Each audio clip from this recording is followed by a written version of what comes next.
Assalamualaikum warahmatullahi wabarakatuh. Halo semuanya, perkenalkan kami dari kelompok 9. Pada kesempatan ini kami akan menjelaskan materi mengenai vibrating screen sebagai tugas mata kuliah perancangan alat proses. Yuk disimak dengan baik ya. Baiklah, sebelum kita mengetahui dan mengenal vibrating screen lebih jauh, kita harus tahu dulu nih, apa sih definisi dari vibrating screen itu sendiri? Nah, vibrating screen atau disebut juga ayakan getar, alat ini digunakan untuk memisahkan ukuran material hasil proses peremukan berdasarkan besarnya ukuran dari lubang bukaan pada ayakan yang dinyatakan dengan satuan milimeter, atau juga dapat dinyatakan dengan satuan mesh. Yang dimaksud mesh adalah jumlah lubang yang terdapat dalam 1 inci persegi. Sementara, jika dinyatakan dalam milimeter, maka angka yang ditunjukkan merupakan besar material yang diayak.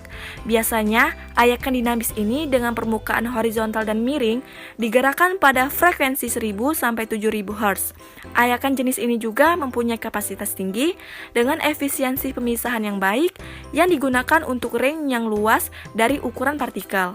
Oke, itulah definisi dari vibrating screen ya teman-teman. Berikut ini adalah simbol dari vibrating screen.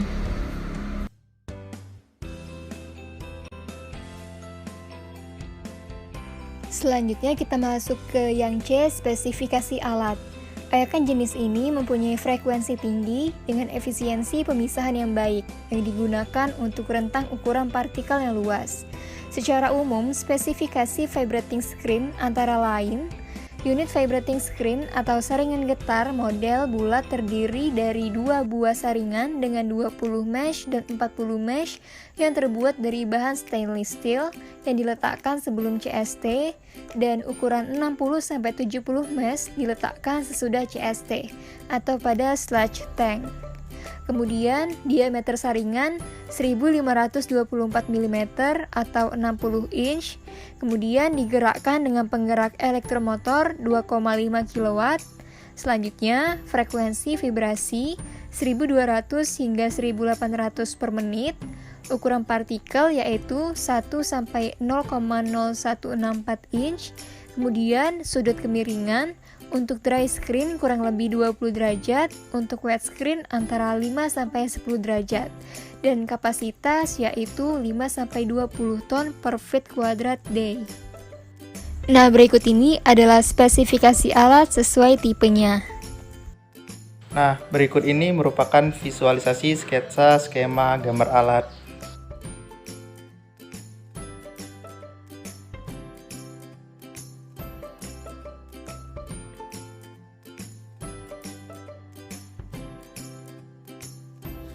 Selanjutnya adalah fungsi alat. Vibrating screen merupakan ayakan dinamis dengan permukaan horizontal dan miring digerakkan pada frekuensi 1000 sampai 7000 Hz. Ayakan jenis ini mempunyai kapasitas tinggi dengan efisiensi pemisahan yang baik yang digunakan untuk range yang luas dari ukuran partikel.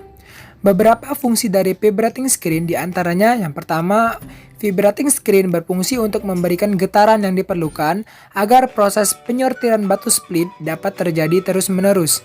Yang kedua, vibrating screen berfungsi untuk menyaring material semen sebelum masuk ke dalam bin dengan memanfaatkan getaran. Yang ketiga, vibrating screen juga dapat berfungsi untuk memisahkan solid atau padatan yang terkandung dalam crude oil dengan cara diayak atau digetar pada media saringan dengan ukuran mesh tertentu, yang mana disesuaikan dengan kebutuhan. Materi selanjutnya adalah cara kerja dari vibrating screen. Prinsip kerja dari vibrating screen adalah permukaan saringan dibuat bergetar dengan amplitudo kecil dan frekuensi tinggi. Adanya getaran ini akan membantu material terangkat dan bergerak di atas permukaan saringan. Kemiringan saringan dibuat kisaran 0 sampai 35 derajat dengan kecepatan getaran 600 sampai 3600 rpm dan amplitudonya 1 sampai 1/16 inch. Untuk cara kerjanya sendiri, yang pertama vibrating screen akan menghasilkan getaran dari sumber getar yang kemudian akan diteruskan ke permukaan screen, sehingga screen tersebut dapat bergerak naik turun. Selanjutnya, pergerakan naik turun dari permukaan screen tadi kemudian diterima oleh material yang berada di atasnya sebagai energi penggerak. Berikut ini adalah dimensi dan kapasitas vibrating screen yang tersedia di pasaran.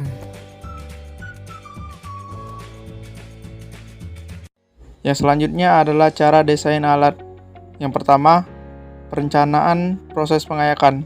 Dalam menghitung proses pengayakan dipengaruhi oleh luasan bak ayakan dan getaran dari kopling esentrik, di mana putaran yang direncanakan yaitu 150 putar per detik, dengan rencana kemiringan ayakan 110 derajat. Diperkirakan material bergerak turun 10 mm tiap putaran atau 0,01 meter per putaran. Maka diasumsikan kecepatan material S sama dengan 1/sin 10 derajat. Perhitungan untuk sekali loncatan material menggunakan persamaan W sama dengan J/I. Yang kedua adalah konsep desain. Pada gambar terlihat bahwa mesin pengayakan terdiri dari komponen-komponen yang 1. Hopper, 2. Rangka, 3. Screen, 4. Poros, 5. puli, 6. Motor listrik, 7. gas, 8. Output. Prinsip kerja mesin pengayakan ini menggunakan jenis vibrating screen, yaitu screen terhubung oleh poros yang ujungnya terdapat puli bandul yang digerakkan oleh transmisi puli, terhubung oleh motor listrik melalui P-belt. Kemudian terjadi gerakan naik turun dan diredam oleh pegas yang memiliki elevasi yang berbeda. Tujuan memanfaatkan getaran vertikal agar tidak terjadi getaran mesin yang lebih dan proses pengayakan maksimal. Yang ketiga yaitu perhitungan daya. Perhitungan daya terbagi menjadi dua, yaitu terdapat perhitungan gaya dan perhitungan torsi. Perhitungan gaya berat F menggunakan persamaan yang terdapat pada layar. Itu juga perhitungan torsi dengan beban menggunakan persamaan yang terdapat pada layar. Yang keempat yaitu perhitungan poros. Poros merupakan bagian yang penting dari setiap mesin, yaitu berfungsi sebagai penerus tenaga bersama dengan putaran. Dalam merencanakan poros dapat diperhatikan kekuatan poros di sisi suatu poros transmisi dapat mengalami beban puter dan lentur. Torsi yang terjadi pada poros menggunakan persamaan pada layar. Yang kelima yaitu perhitungan puli. Puli adalah bagian dari elemen mesin yang berfungsi untuk mentransmisikan atau meneruskan daya dari poros satu ke poros yang lain memakai sabuk atau tali. Puli pada umumnya terbuat dari besi tuang karena harganya yang lebih murah. Untuk perhitungan puli, dicari dulu diameter puli yang digerakkan. D2 menggunakan persamaan D2 sama dengan N1 dikali D1 dibagi dengan N2. Kemudian hitung diameter kepala puli DP menggunakan persamaan DE sama dengan DP ditambah 2K. Selanjutnya kita akan membahas cara perhitungan desain vibrating screen. Diketahui nilai F maksimal pada pengujian adalah 53 Newton. Pada analisis statik di Pro Engineer, nilai F yang telah didapatkan tadi dimasukkan sebagai force total yang bekerja pada rangka. Setelah force terdefinisi, meshing pun bisa dilakukan dan hasil analisis bisa didapatkan diantaranya adalah sebagai berikut. Gambar A itu adalah meshing dan gambar B adalah hasil analisis von Mises stress. Analisa beban material pada bak ayakan besarnya gaya sentripetal yang terjadi. Untuk menghitung, dapat digunakan rumus 2.13 pada halaman 18. Maka digunakan rumus sebagai berikut. F sama dengan mv kuadrat per R, di mana R jarak eksentrik sama dengan 3 mm dikonversi menjadi 0,03 meter. Volume maksimum material pada bak saringan dapat dihitung. P itu panjang saringan 1,5 meter. L itu lebar saringan 0,60 meter, T itu tinggi material 0,03 meter. Maka untuk mencari nilai V itu V sama dengan P kali L kali T. Kita masukkan angka-angkanya maka didapatkan hasilnya 0,027 meter kubik. Jadi massa material pada bak saringan itu M sama dengan V dikali P. Kita masukkan angkanya maka didapatkan hasilnya 3,2 kg.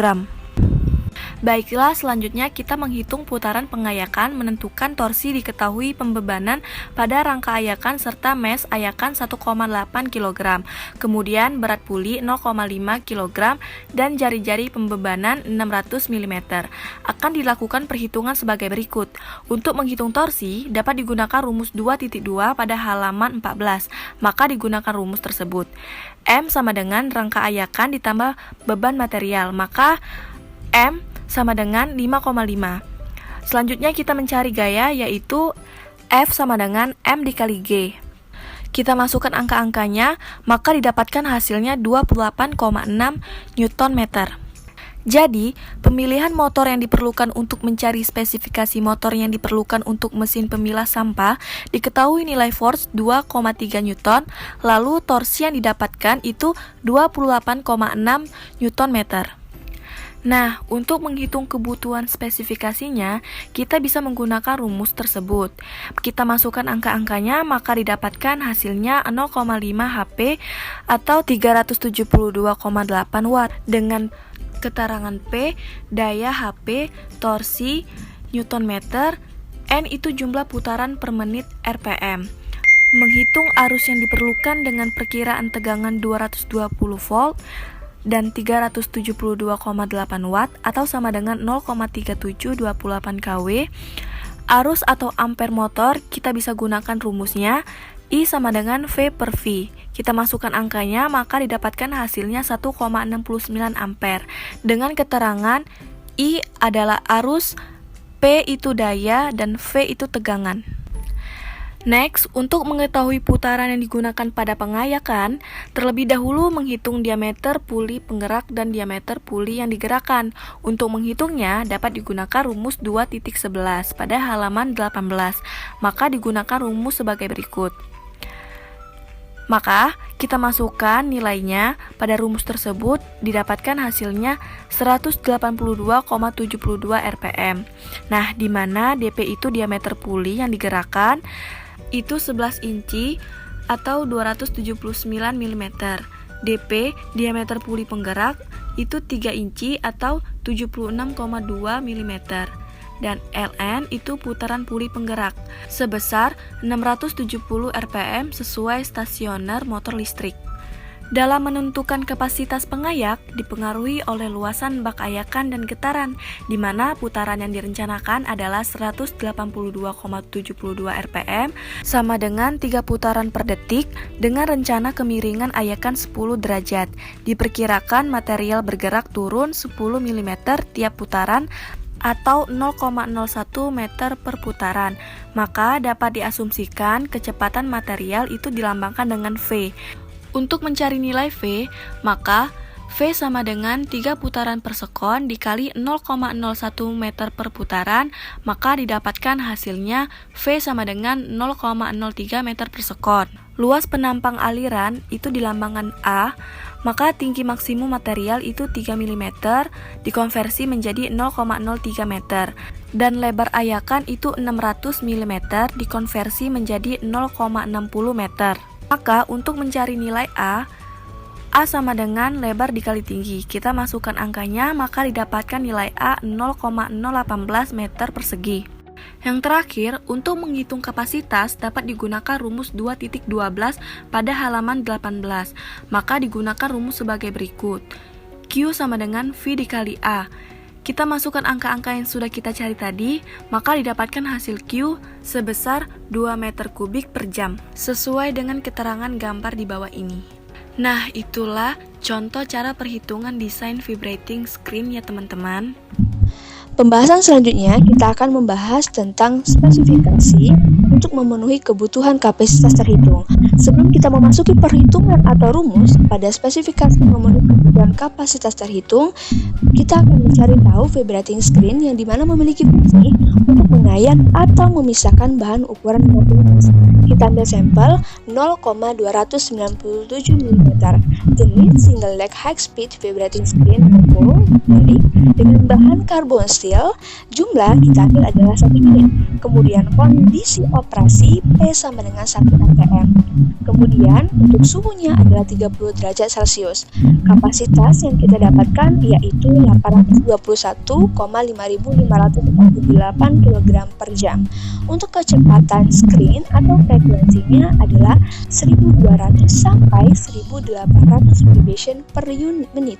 Taylor Equivalent Destination yaitu 60 mesh, shift 0 adalah 60, standar NIF desainnya adalah 250 mikron, shift openingnya adalah 0,250 mm, kemudian diameter kawat adalah 0,180 mm, untuk efisiensi screen adalah 50% dan harga adalah $20.749,49 dan perhitungan akan kita Pembahasan selanjutnya kita akan membahas tentang spesifikasi atau dimensi standar alat untuk memenuhi kebutuhan kapasitas terhitung, di mana kita akan membahas tentang rancangan spesifikasi kapasitas vibrating screen, di mana ukuran keberhasilan screen dalam memisahkan bahan A dan B secara teliti itu tergantung pada sifat pengoperasiannya. Pada spesifikasi tersebut, kita hitung berdasarkan recovery desired material dalam produk dan recovery underside material di arus reject. Kinerja alat ayakan ini dengan mekanisme goyangan atau getaran sehingga memiliki efektivitas yang lebih baik dari alat yang lain. Karena kemampuan kinerjanya tidak menimbulkan bahan untuk terbuang ke lingkungan, sehingga didapatkan hasil yang konstan sesuai dengan input yang bahan. Pada variabel untuk perhitungan spesifikasi tersebut untuk memenuhi kebutuhan kapasitas terhitung dapat dilihat pada gambar berikut. Pada gambar tersebut yaitu adalah persamaan yang dipakai menghitung efektivitas dari vibrating screen, yaitu dari spesifikasi atau dimensi standar alat untuk memenuhi kebutuhan kapasitas terhitung. Di sini kita menggunakan rumus E sama dengan massa produk XP dikali 1 min X R dikali F XP dikali 1 min X F L dikali 100%. Untuk penggambaran rumus pertama E kita sebut dengan efektivitas. F adalah massa umpan, P adalah massa produk, XP adalah fraksi massa produk, XR adalah fraksi massa rejection, dan terakhir XF adalah fraksi massa umpan. Selanjutnya kita masuk ke pengaplikasian vibrating screen di beberapa industri. Yang pertama, industri utama yang menggunakan mesin vibrating screen untuk mengayak batu seperti industri stone crusher plant. Fungsi vibrating screen adalah memberikan getaran yang diperlukan agar proses penyortiran batu split dapat terjadi terus-menerus. Kemudian vibrating screen juga digunakan pada pabrik minyak kelapa sawit untuk memisahkan non-oil solid yang terdiri dari kotoran, serat fiber yang mempunyai ukuran bermacam-macam, serta pasir yang terikut serta crude oil karena tidak terendapkan di dalam tangki penangkap pasir atau sand trap tank. Vibrating screen juga digunakan pada industri semen. Alat ini berfungsi untuk menyaring material semen sebelum masuk ke dalam bin dengan memanfaatkan getaran. Vibrating screen juga berperan dalam industri rokok. Alat ini dapat mengayak dan memilah jenis tembakau sesuai ukuran. Selanjutnya, vibrating screen digunakan pada industri pengecoran logam. Alat ini berfungsi untuk mengayak material pasir yang masih bercampur dengan tanah serta bebatuan, sehingga nantinya pasir tersebut siap pakai dan sudah terpisah dari mineral yang tidak terpakai. Berikut ini adalah beberapa sumber referensi yang kami gunakan dalam materi vibrating screen. Ya, gimana teman-teman terkait penjelasan materi vibrating screen tadi? Semoga dapat mudah dipahami ya. Terima kasih telah menyimak video ini. Semoga apa yang sudah dipaparkan tadi dapat bermanfaat bagi kita semua. Kami akhiri. Wassalamualaikum warahmatullahi wabarakatuh.